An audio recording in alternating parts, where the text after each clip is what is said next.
Sa News 5 Alerts, isa ang patay matapos masunog ang isang bahay sa Navotas City. Sumiklab ang sunog kaninang alas 3 ng madaling araw sa barangay NBBS, Dagat-Dagatan. Wala namang ibang katabing bahay o gusaling nadamay. Samantala, natupok din ang isang junk shop sa Santiago Street, barangay Baclaran sa Parañaque kagabi. Umabot sa halos kalahating oras bago naapula ang sunog. Inaalam pa kung ano ang sanhi ng apoy.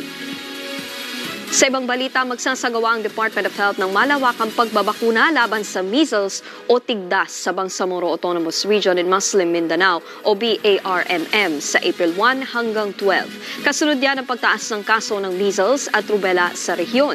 Sa datos ng DOH, umakyat na sa 1,481 ang naitalang kaso ng tigdas sa BARMM.